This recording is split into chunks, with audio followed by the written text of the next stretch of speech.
Good Sunday morning to you. I'm Kara Sundlin. Eric Parker will be joining us in our next segment. We do want to begin this program this morning talking about the two shocking and deadly plane incidents from Wednesday near Washington, D.C., and then Friday in northeastern Philadelphia. Brian Labelle is an aviation expert, a private pilot, and an emergency responder to help us understand more. Brian, thank you so much for being with us.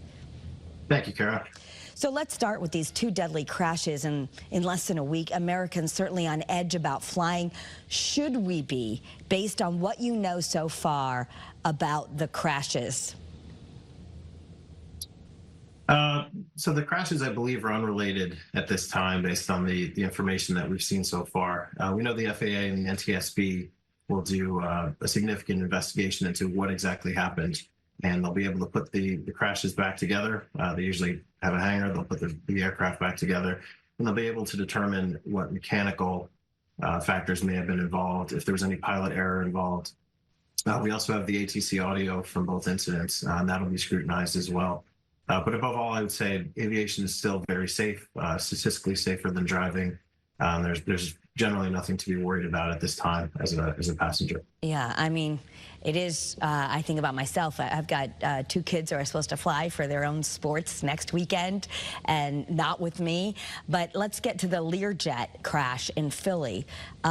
Based on what you've understood so far, how is that one so different, and what do you think happened there?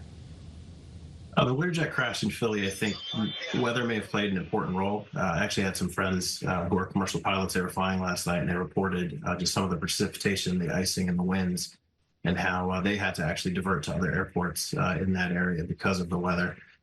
Just based on the video footage that we've seen and the air traffic control audio that I've heard, it seems that there may have been some type of mechanical error that caused this issue.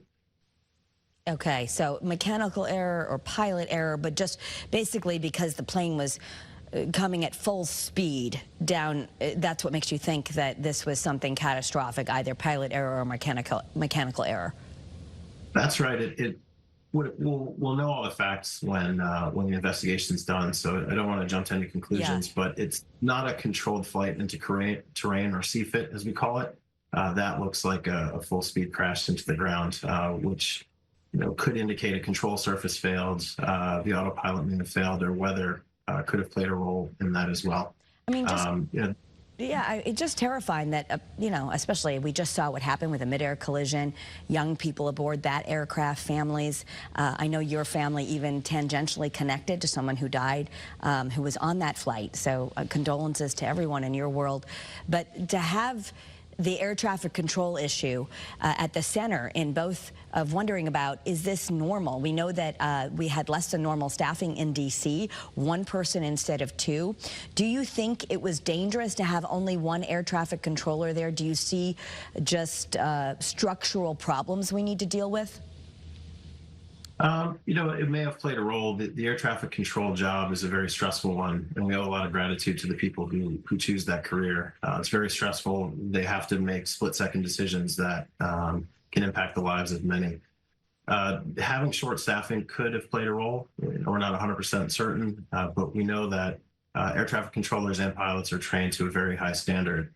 And the whole air traffic control system is designed to have some risk mitigation in the event that there is human error or pilot error or air traffic controller error in the event that there is a conflict and you have two aircraft that are in too close proximity to each other. Yeah, I mean, we understand that maybe a supervisor let someone go home earlier. That space is very congested. We know that the federal government, the FAA, has said no more helicopters for now. Should that just be the case? Should we not have planes and helicopters both flying in D.C.? Or help us understand when something like this happens. So Washington, D.C., in this particular area, I've personally flown in and out of this area many times. It is very well controlled. I think the ATC does generally do a great job in deconflicting aircraft that are too close to one another. In terms of helicopters and jets being in this area, we haven't had a major aviation incident like this since 2009. Unfortunately, we'll determine what happened here. But I think just we're going to take a look at this incident, learn where mistakes may have been made and what may have contributed to it. And the policies and procedures in this particular area will probably be updated after we determine what the true cause of this was. But no, I think ultimately having helicopters and planes in a tight area, it's still very safe. Again, the pilots and the air traffic controllers are trained to a very high standard in order to avoid this kind of situation, but things do happen, unfortunately. Yeah, so there might be some changes. We've already more reports coming out that lawmakers, because they want easy direct flights into Reagan National, some reports that that's why there's so many more routes, including that one from Wichita. And should that be the case, or should we have less traffic there? Do you take issue or worry as a pilot about do we have too much congestion in that way because it's convenient to lawmakers who are flying in, and do we need to reduce that? No, I think it's, we've gone several decades without a major incident like this. The airspace is very controlled in terms of pilots and air traffic controllers know exactly where they're supposed to be on the route at any given time, particularly in this airspace. There's certain altitudes, certain routes that aircraft have to follow in and out of that airport, and any helicopter, whether it's police, military, or civilian traffic that's going in and out of this area, that they have to follow. And just keeping the standards high for the pilots in ATC, and keeping the recurrent training and monitoring the situation in real time as controllers are at work and working with pilots to deconflict aircraft. Yeah. Just those initiatives have to be focused on to prevent another tragedy from happening. Yeah, I know you do think we might see some changes come out of this, and that would be expected. In less than a minute, if you can tell me here, you're concerned about the future, that America structurally, we need to invest in the next generation of pilots and air traffic controllers in a human way.